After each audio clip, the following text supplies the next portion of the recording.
Bismillahirrahmanirrahim. Assalamualaikum warahmatullahi wabarakatuh. Innal hamdalillahi nahmaduhu wa nasta'inuhu wa nastaghfiruh wa na'udzu billahi min shururi anfusina wa sayyiati a'malina. Man yahdihillahu fala mudilla lahu wa man yudlil fala hadiya lahu. Asyhadu an la ilaha illallah wahdahu la syarika lahu wa asyhadu anna Muhammadan 'abduhu wa rasuluh. Allahumma salli wa sallim wa barik ala sayyidina Muhammadin sayyidil awwalin wal akhirin wa ala alihi wa sahbihi wa man sara ala nahjihi ila yaumiddin. Amma ba'd, faqala Allah ta'ala fil Qur'anil Karim, a'udzu billahi minasy syaithanir rajim. Bismillahirrahmanirrahim. Qul hal yastawi alladhina innama yatadhakkaru ulul albab. Wa qala Rasulullah sallallahu alaihi wasallam, man yuridillahu bihi khairan yufaqihu fid din. Hadirin jamaah salat subuh masjid Istiqamah yang dirahmati Allah, segala puja dan syukur senantiasa kita panjatkan pada Allah Subhanahu wa taala atas karunia dan limpahan rahmat serta nikmatnya pada kita semuanya. Pada pagi hari ini kita masih bisa menjalankan ibadah salat subuh secara berjamaah. Semoga amal ibadah kita diterima oleh Allah Subhanahu wa ta'ala. Salawat serta salam semoga senantiasa tercurah kepada junjungan kita Nabi besar Muhammad sallallahu alaihi wasallam. Hadirin sekalian yang dirahmati Allah, insyaallah kita akan melanjutkan kajian kitab fikih sunnah kita sampai pada bab tentang al-mawadhi' al-manhi 'an salafiha, yaitu tempat-tempat yang terlarang untuk dilakukan sholat di dalamnya. Pada pertemuan sebelumnya kita membahas tentang fiqhul masajid, yaitu fikih yang berbicara tentang masjid, ya, mulai dari apa itu definisi masjid, kemudian diperintahkannya seorang muslim, ya, untuk melakukan sholat fardu khususnya bagi kaum laki-laki, melaksanakannya di masjid, ya, kemudian masjid itu peruntukannya untuk apa saja, ya, kita sudah membahas tentang hal itu. Dan hari ini hadirin sekalian tentang tempat-tempat yang terlarang untuk dilakukan sholat di dalamnya, ya. Terdapat beberapa riwayat, ya, ataupun hadis yang menjelaskan tentang tempat, ya, tempat atau ya beberapa tempat di mana Rasulullah SAW melarang kita untuk melakukan sholat di dalamnya. Namun perlu kita ketahui hadirin sekalian, larangan dalam syariat Islam, ya, baik itu yang terdapat di dalam Al-Quran maupun Sunnah Rasulullah SAW, itu bisa mempunyai dua makna, ya. Artinya larangan itu bisa sampai pada tahapan haram, atau boleh jadi larangan itu mempunyai makna makruh. Begitu juga kalau ada perintah, ya, perintah di dalam syariat Islam. Ini ada yang perintahnya ini sampai pada tingkatan wajib, namun ada juga yang tingkatan sunnah, ya. Hadirin sekalian yang dirahmati Allah, terdapat beberapa riwayat, ya, yang melarang seseorang untuk melakukan sholat di beberapa tempat. Yang pertama hadirin sekalian, as-sholatu fil maqbarah, yaitu tentang sholat di kuburan. Fa'inda asy-syaikhaini, terdapat di dalam hadis yang diriwayatkan yang diriwayatkan oleh kedua syaikhain, yaitu Bukhari dan Muslim, wa Ahmad wan Nasa'i, an Aisyah radhiyallahu anha, bersumber dari Aisyah radhiyallahu anha, anna Nabi sallallahu alaihi wasallam qala, Rasulullah sallallahu alaihi wasallam bersabda, la'anallahu al-yahuda wan nasara, Allah melaknat orang-orang Yahudi dan Nasrani, ittakhadhu qubur anbiya'ihim masajidah, disebabkan karena mereka, ya, dahulu menjadikan kuburan para nabi mereka sebagai masjid, ya, sebagai tempat ibadah, ya.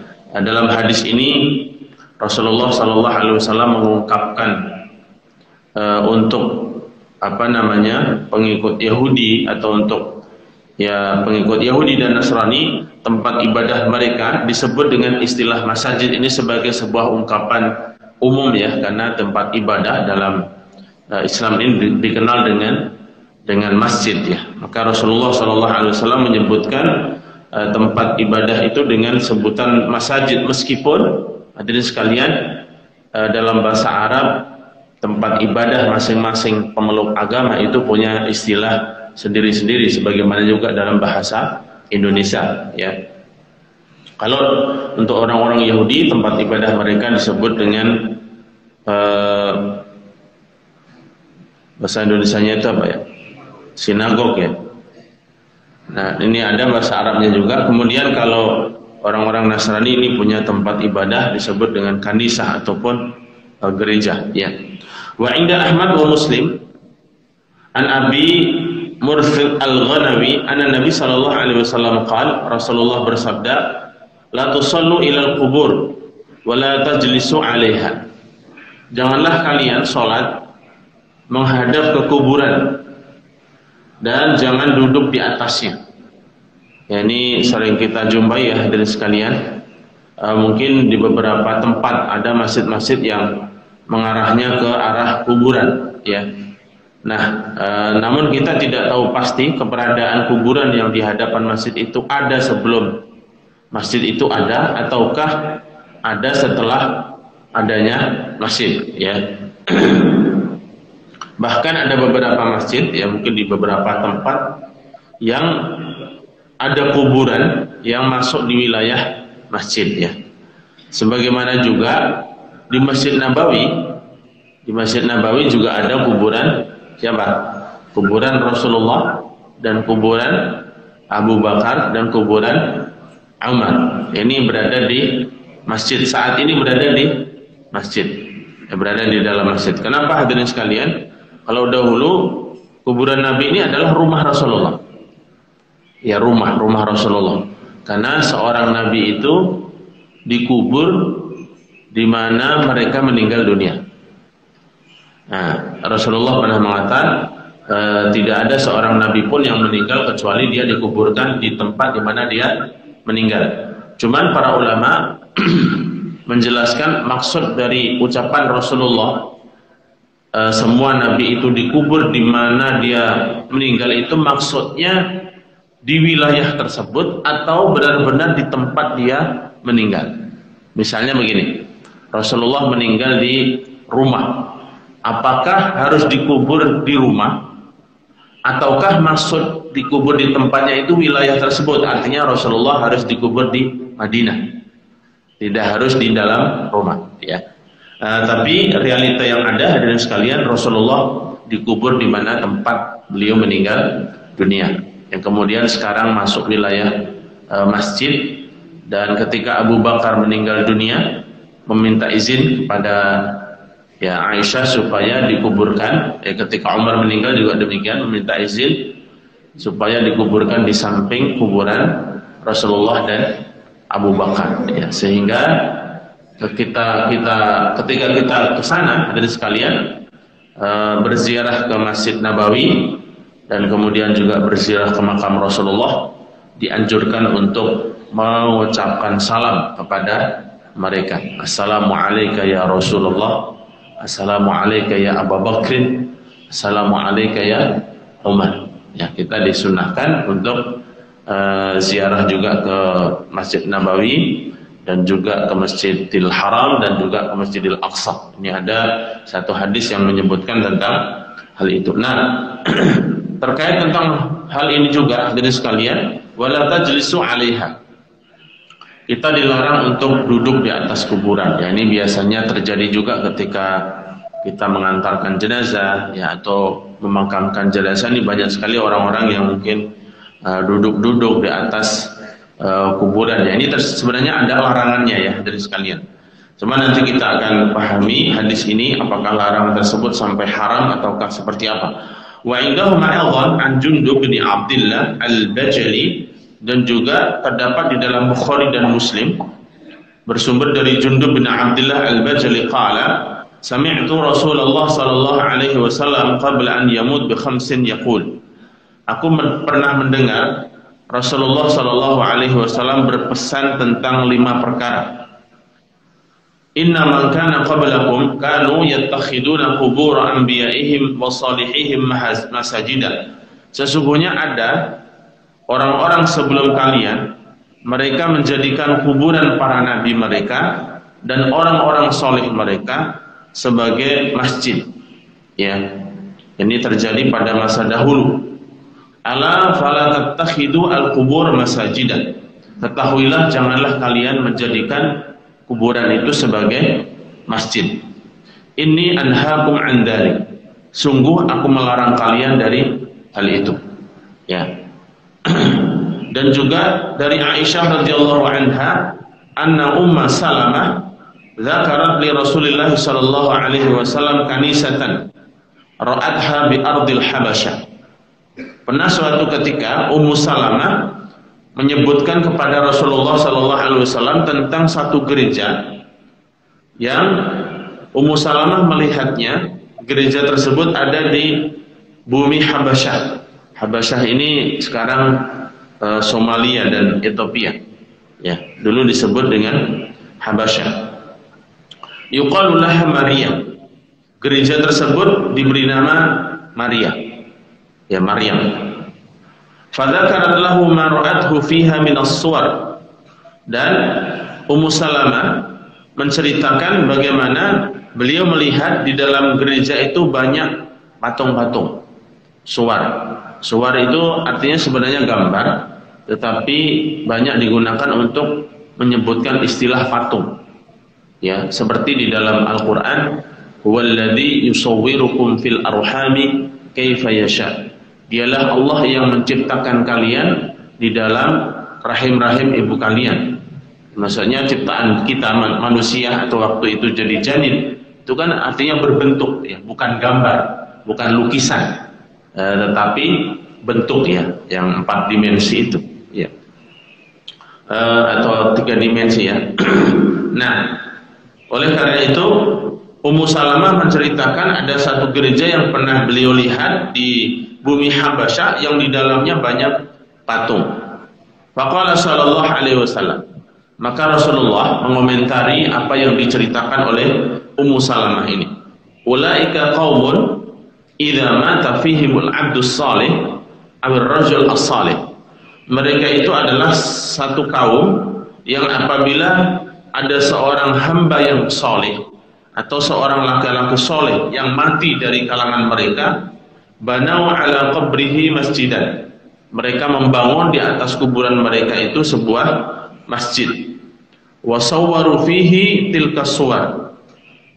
Kemudian mereka menggambar, ya, atau membentuk di dalam masjid itu gambar-gambar mereka atau patung mereka, patung orang-orang soleh, ya, untuk mengenang mereka, ya.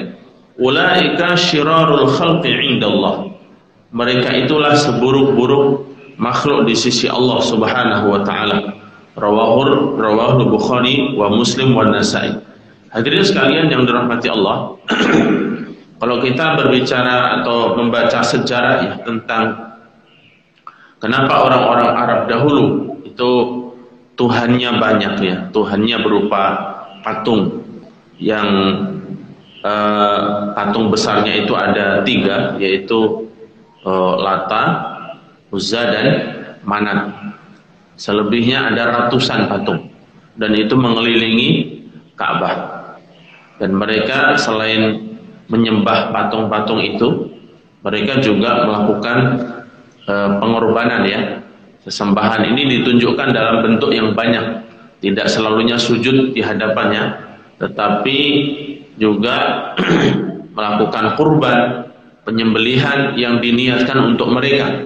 Ini juga disebut beribadah atau menyembah kepada patung-patung itu. Bahkan Rasulullah SAW pernah menyebutkan pengikut-pengikut Nasrani itu menyembah rahib-rahib mereka atau pendeta-pendeta mereka. Maka ada seorang laki-laki, ya, seorang sahabat yang sudah masuk Islam yang dahulunya Nasrani, mereka mengatakan, wahai Rasulullah, kami tidak menyembah rahib-rahib kami. Kami tidak menyembah ya, rahib itu pendeta, ya. Maka Rasulullah SAW mengatakan alaisu ahallu ma harramallah wa tuhillunahu wa harramu ma ahallallah wa tuharrimunahu. Bukankah kalian dahulu mengikuti mereka sesuatu yang Allah halalkan kemudian mereka haramkan dan kalian mengikutinya? Begitu juga sebaliknya, mereka mengharamkan sesuatu yang dihalalkan Allah kemudian kalian ikut menghalalkannya. Itulah termasuk ibadatuhum, itulah termasuk kategori beribadah kepada mereka. Ya hadirin sekalian yang dirahmati Allah Subhanahu wa taala, jadi kategori beribadah ini banyak ya, ataupun maknanya bukan harus bersujud di hadapannya, tetapi melakukan hal itu juga bisa dikategorikan sebagai ibadah. Nah, orang-orang dahulu termasuk orang-orang Arab ini, kenapa sejarahnya mereka sampai mempunyai banyak patung? Ya, hadirin sekalian. Jadi dahulu hal ini sudah terjadi sejak zaman Nabi Nuh alaihi salam. Ketika ada orang-orang soleh di antara mereka meninggal dunia, pertama kali mereka itu ya setelah itu menyebutnya, mengingatnya sebagai bentuk penghormatan dan sekaligus untuk nasihat kepada orang-orang yang masih hidup supaya mereka mengikuti jejak langkah mereka.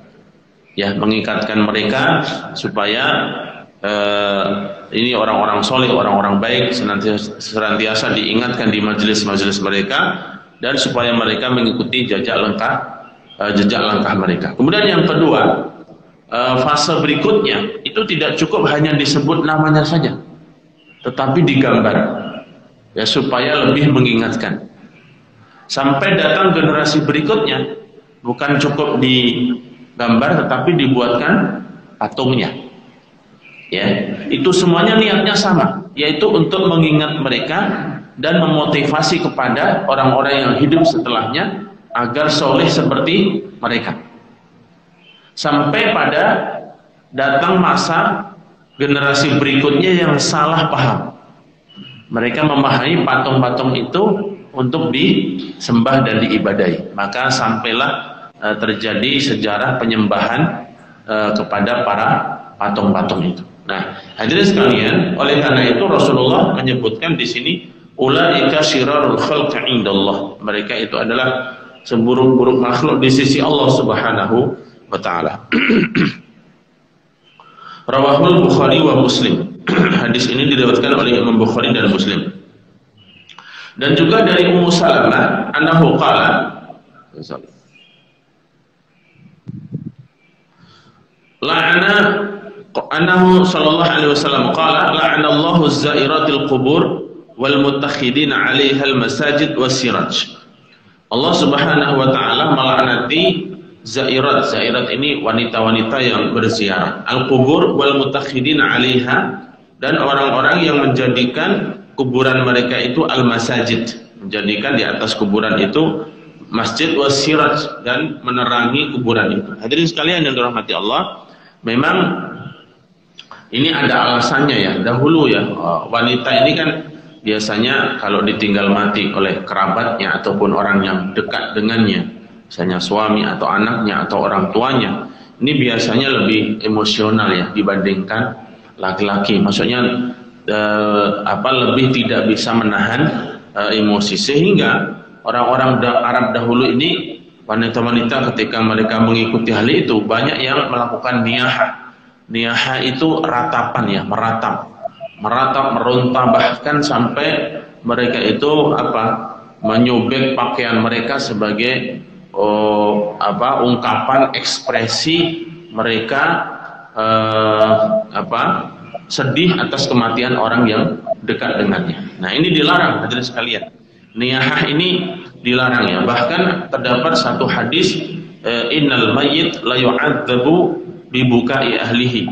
Sungguh seorang mayit itu bisa diazab disebabkan tangisan para keluarganya. Ya, meskipun hadis ini banyak dijelaskan oleh para ulama maksud daripada itu, karena sejatinya seseorang itu mendapatkan pahala ataupun dosa, mendapatkan kenikmatan ataupun azab ini berdasarkan amal perbuatannya sendiri, bukan amal perbuatan orang lain. Tetapi kenapa dalam hadis ini ada satu ungkapan di mana seorang mayit itu bisa diazab disebabkan karena tangisan keluarganya. Sebagian ulama menjelaskan maksud dari hadis ini bukan mayit itu diazab oleh Allah karena ada keluarganya yang menangis, tapi ini sebagai bentuk bagaimana Rasulullah itu benar-benar melarang perbuatan yang disebut dengan niyahah ataupun meratap. Ya, meratapi orang yang sudah meninggal, menangis yang berlebihan, kemudian sampai melakukan hal-hal yang seperti tadi ya, mungkin menyakiti dirinya ataupun menyobek baju dan seterusnya. Ini diharamkan di dalam Islam, ya. Karena apapun yang dilakukan oleh orang yang masih hidup, meratap mau melakukan hal apapun, tidak akan menjadikan orang yang sudah mati itu kembali hidup, ya. Oleh karena itu dalam Islam ini hal yang wajar sebenarnya. Meskipun sedih itu boleh hadirin sekalian. Bahkan menangis pun juga boleh. Hal ini terjadi pada diri Rasulullah Sallallahu Alaihi Wasallam. Rasulullah pun ketika ditinggal mati oleh anaknya, putranya, namanya Ibrahim, juga beliau menangis. Sampai kemudian seorang sahabat bertanya, wahai Rasulullah, apakah engkau menangis? Bukankah engkau melarang seseorang untuk menangis ya ketika ditinggal mati oleh orang dekat atau kerabatnya?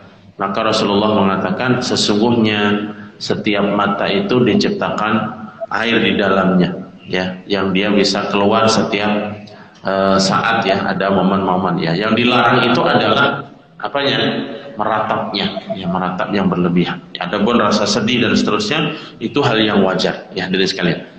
Baik, intinya hadirin sekalian, dari beberapa hadis ini menjelaskan tentang larangan seseorang untuk menjadikan kuburan itu sebagai masjid ataupun sengaja membangun masjid di atas kuburan, apalagi niatnya maksudnya adalah untuk ya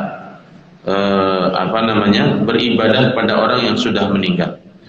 Nah, ini penjelasan para ulama dari hadis-hadis yang redaksinya itu melarang tadi. Penjelasan para ulama, apakah larangan tersebut, makna daripada larangan tersebut. Wa hamala katsir minal ulama an-nahyu 'alal karahah. Kebanyakan ulama memahami ataupun menjadikan hadis-hadis yang melarang tersebut an-nahyu 'alal karahah. Larangan tersebut sifatnya makruh.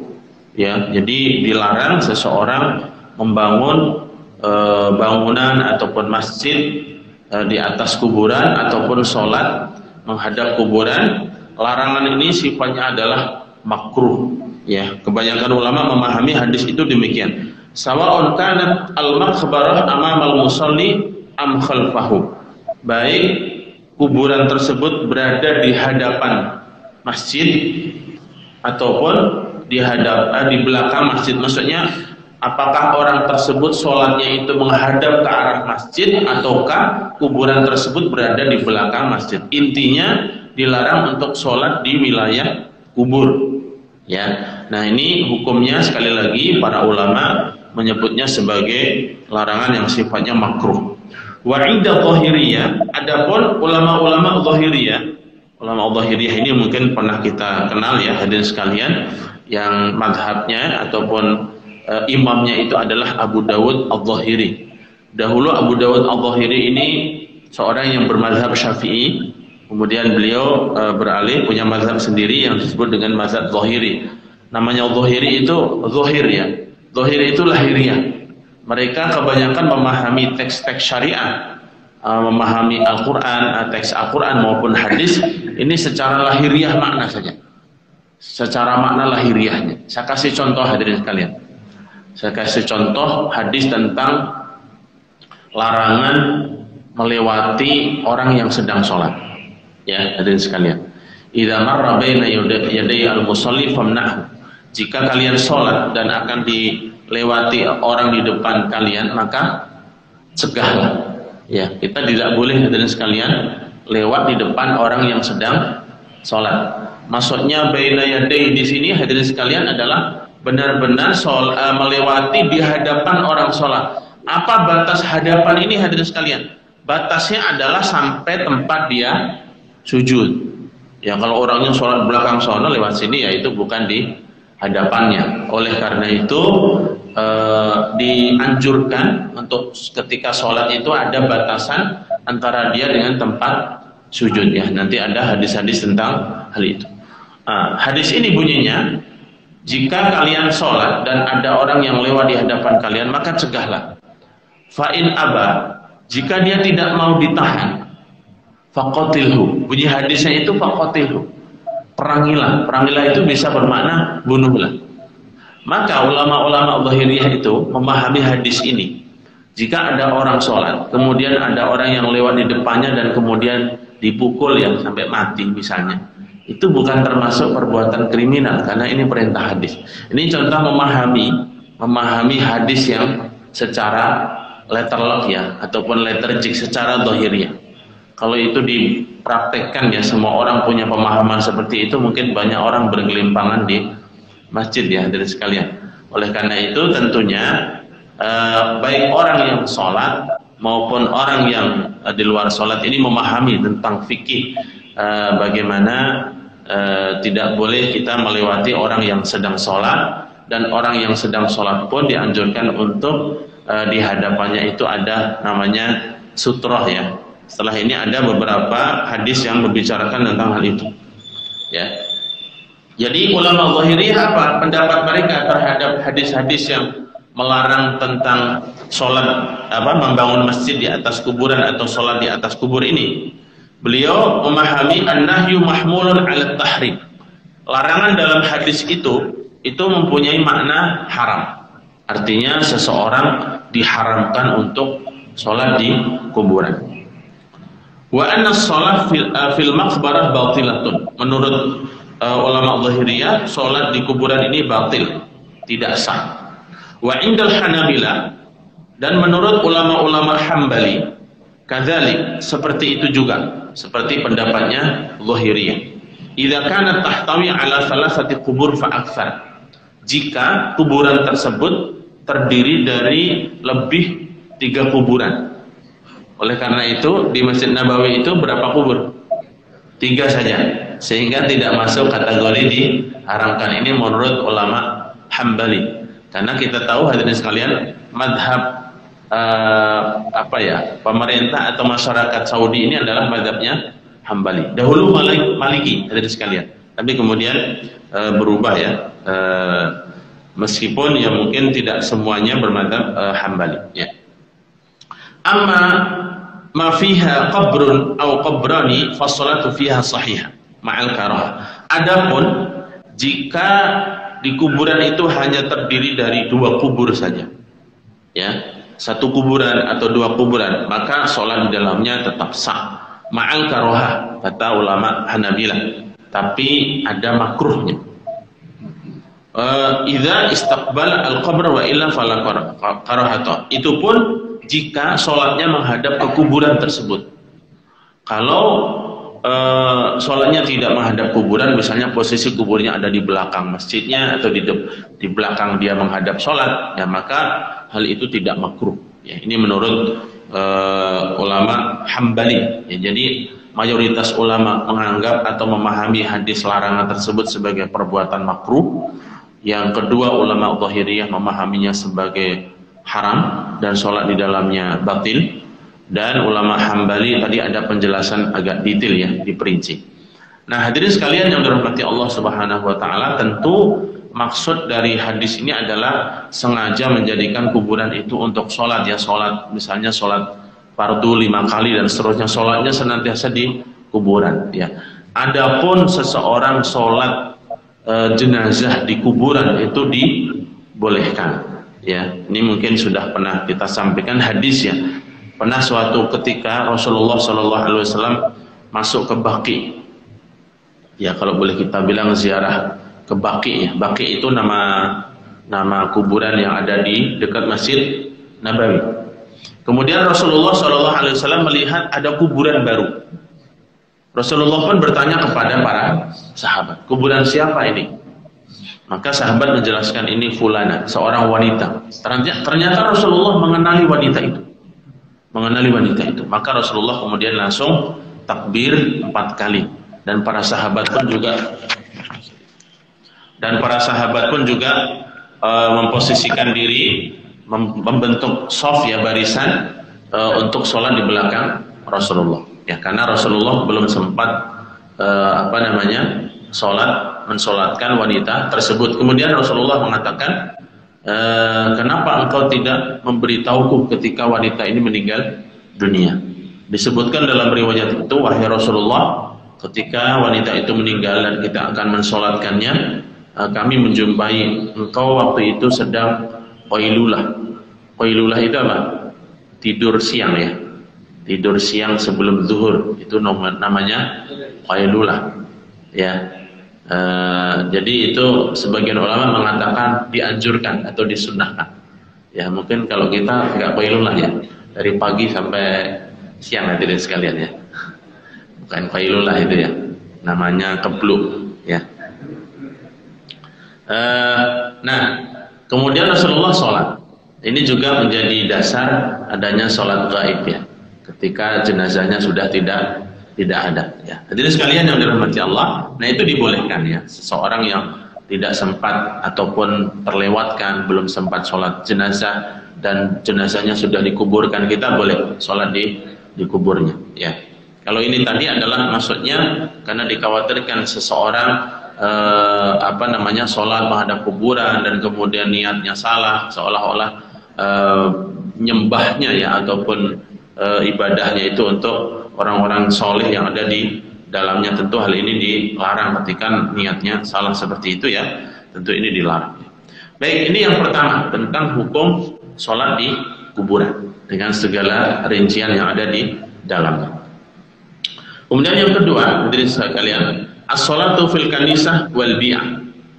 Sholat di gereja dan bi'ah. Bi'ah ini nama tempat ibadahnya orang Yahudi. Kalau yang tadi bahasa kita apa? Sinagog ya. Waqad shalla Abu Musa al-Asy'ari, dan Abu Musa al-Asy'ari ini pernah sholat, wa Umar bin Abdul Aziz, begitu juga Umar bin Abdul Aziz fil kanisah, pernah sholat di dalam gereja. Walam yara Asy-Sya'bi wa Atha wa Ibnu Sirin bi shalah fiha ba'san. Dan Imam Sya'bi, Imam Atha, Ibnu Sirin, mereka para ulama ini dari kalangan tabi'in berpendapat sholat di dalam gereja itu tidak mengapa, tidak masalah. Qala al-Bukhari, Imam Bukhari, kana Ibnu Abbas yusalli fi bi'atin illa bi'atun fihi tamathil. Dahulu Ibnu Abbas ini sahabat Rasulullah ya, masih keluarga Rasulullah, paman Rasulullah, hanya saja usianya lebih muda ya. Ketika Ibnu Abbas masuk Islam itu masih usia muda, masih kecil ya. Dan Rasulullah mendoakan Ibnu Abbas ini supaya menjadi orang yang faqih dan orang yang ahli tafsir ya. Allahumma faqihu fid din wa 'allimhu at-ta'wil. Ya, jadi dari kalangan sahabat ya hadirin sekalian, tidak semuanya ulama ya. Ada dari sahabat yang memang ulama dan punya takhusus ini, kekhususan keilmuan tertentu. Nah, ada 4 sahabat yang dikategorikan sebagai ulama. Kalau kita belajar ilmu hadis, 4 sahabat ini semua namanya Abdullah. Sehingga dalam ilmu mustalahul hadis disebut dengan istilah abadilah. Abadilah ini 4 sahabat yang namanya semuanya Abdullah, yaitu Abdullah ibnu Abbas, Abdullah ibnu Umar, Abdullah ibnu Mas'ud, Abdullah bin Umar bin Amr bin As. Ya, ini disebut dengan abadilah. Jadi dalam bahasa Arab pun juga ada singkatannya, jadi sekalian. Kalau di Indonesia ini singkatannya banyak sekali, ya. Dikit-dikit disingkat, ya. Posisi wenang PW, ya kan. Semuanya ada singkatan, baik resmi maupun bahasa-bahasa gaul. Ya, semuanya ada singkatan. Bahkan bahasa Arab pun di Indonesia ini disingkat juga. Allah Subhanahu wa taala menjadi SWT, ya. Sallallahu alaihi wasallam SAW, ya. Radhiyallahu anhu, RA dan seterusnya. Tapi kalau kita membacanya, hendaknya jangan disingkat ya hadirin sekalian. Kalau kita menyebutkan lafdzul jalalah, nama Allah ya kita Allah Subhanahu wa ta'ala, ataupun Allah jalla jalaluhu ya, Allah ta'ala ya, dan seterusnya. Jangan kemudian mengatakan Allah SWT ya. Nah, tapi singkatan ini boleh-boleh saja. Di dalam bahasa itu ada budaya ya, ada selama seseorang mengetahui budaya tersebut. Ini boleh-boleh saja. Dalam bahasa Arab pun tadi juga ada. Nah, Imam Bukhari ini menyebutkan Ibnu Abbas itu pernah sholat di Bai'ah. Bai'ah ini sinagog ya, tempat ibadahnya orang Yahudi, kecuali sinagog yang di dalamnya ada patung, maka beliau tidak sholat di dalamnya. Waqad kutiba ila Umar min Najran annahum lam yajidu makanan andhaf wala ajwad min bai'atin. Dan pernah suatu ketika ya, jamaah sahabat ini berada di negeri Najran, di wilayah Najran, dan mereka akan sholat. Untuk menunaikan sholat ini tidak didapati tempat untuk sholat yang lebih bagus dan lebih bersih kecuali sinagog yang ada di sana, tempat ibadahnya orang Yahudi ya. Fakataba, maka Umar bin Khattab ketika mendapatkan surat itu ya, ini mungkin barangkali kaum muslimin baru saja berdakwah di sana, dan wilayah itu banyak kaum muslimin, banyak yang masuk Islam, kemudian tentunya belum ada masjid ya, sehingga mereka meminta pendapat kepada Umar bin Khattab. Umar bin Khattab menulis indhahuha bima'in wa sidrin wa sallu fiha. Cucilah, maksudnya mungkin ya disuruh mengepel gitu ya. Bersihkanlah tempat tersebut dengan air wasidrin. Sidrin ini semacam ya daun sidir ya, daun sidir. Wasallu fiha, kemudian sholatlah di dalamnya ya. Jadi hukum sholat di gereja ataupun di sinagog ini pernah dilakukan oleh sebagian sahabat dan juga tabi'in ya. Wa indal Hanafiyah wa Syafi'iyah al-qaul bil karahati shalah fiha mutlaqan. Dari beberapa riwayat ini ya, namun hukum asalnya ulama-ulama Hanafi dan ulama Syafi'i berpendapat bahwasanya sholat di gereja ataupun di sinagog ini hukumnya makruh secara mutlak. Artinya sholatnya sah, tetapi hukum asalnya tetap makruh. Apa yang dilakukan oleh para sahabat dan juga tabi'in, di mana mereka sholat di dalamnya, ini karena memang kondisinya tidak ada tempat lain ya, tidak ada tempat lain kecuali tempat itu ya. Mungkin hal ini bisa berlaku hadirin sekalian di negara-negara minoritas ya. Di negara minoritas itu mungkin ya, mereka untuk sholat ya, itu bisa saja mereka menyewa tempat ya, sholat Jumat dan seterusnya, sewa tempat, dan tempat itu bisa saja digunakan oleh pemeluk agama yang beragam-ragam ya, bergantian dan seterusnya. Nah, oleh karena itu secara fikih demikian hadirin sekalian. Secara fikih bahwasanya seperti ulama Hanafiyah dan Syafi'iyah menghukumnya makruh ya. Namun dalam beberapa riwayat tadi para sahabat dan tabi'in juga pernah melakukan hal itu, dan dengan kondisi yang disebutkan tadi. Yang ketiga, yang terakhir hadirin sekalian, as-shalah fil mazbalah wal masjarah wa qari'atut tariq wa atanal ibil wal hammam wa fawqal ka'bah. Ini memang subjudulnya agak mungkin barangkali tidak familiar ya bagi kita. Hukum sholat di mazbalah ya, tempat sampah, wal majzarah, dan majzarah ini tempat penyembelian, wa qari'atut tariq, dan tempat tongkrongan orang ya, di jalan ya, wa a'tanal ibil, ataupun di kandang tempat pembatan unta, wal hammam, dan hammam ini toilet. Kurang tahu judulnya kok ada sholat di toilet ya. Kira-kira ada nggak sholat di toilet itu? Ada sekali. Wa fawqal ka'bah, dan hukum sholat di atas Ka'bah. Dari Zaid bin Jubairah an Dawud an Husain an Ibnu Umar anna Nabi sallallahu alaihi wasallam naha an yusalli fi sab'ati mawadhin. Adalah Rasulullah sallallahu alaihi wasallam pernah melarang untuk melakukan sholat di 7 tempat. Yang pertama fil mazbalah, di tempat sampah, wal mazrah tempat penyembelihan, wal maqbarah kuburan, qari'atut tariq tempat jalanan manusia ya, wa fil hammam dan di toilet, wa fi atanal ibil tempat tambatan unta, wa fawqa dhuhri baitillah dan sholat di atas Ka'bah. Wa qala isnaduhu laysa bil qawi, namun hadis ini sanadnya dianggap tidak kuat. Wa ilatun nahyi, alasan kenapa Rasulullah melarang itu, al-masjarah wal masbalah kaunuhuma mahallan najasah, karena tempat penyembelihan dan sampah ini tempat yang rentan dengan adanya najis. Fatahrumus shalah fihima min ghairi hail, maka diharamkan sholat di 2 tempat itu jika tanpa ada alas, tanpa ada batas ya. Karena dalam hadis sebelumnya ketika kita membahas tentang masjid, hadirin sekalian, ada satu hadis yang sifatnya umum ya. Ju'ilal, salah satu keistimewaan yang Allah berikan kepada Rasulullah dan umat Islam saat ini, atau umat Islam secara umum ya, adalah dibolehkannya seseorang sholat di bumi manapun. Ju'ilat liyal ardu masjidan wa tahuran. Allah menjadikan untukku, kata Rasulullah, bumi ini sebagai masjid dan tempat sholat dan tempat untuk bersuci ya, ataupun alat untuk bersuci. Maka tidak dibolehkan sholat di 2 tempat itu jika tanpa ada alas ya, ataupun batas yang menghalangi mereka dari sentuhan tempat tersebut. Wa ma'ahal tukrahu inda jumhuril ulama, dan apabila seseorang sengaja sholat di kedua tempat itu meskipun menggunakan alas, mayoritas ulama memakruhkannya.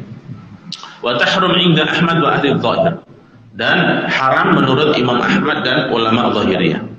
Wa illatun nahyi 'anis shalah fi mabarikil ibil, adapun alasan kenapa Rasulullah melarang salat seseorang di tempat tambatan unta, qaunuha khuliqat minal jin, karena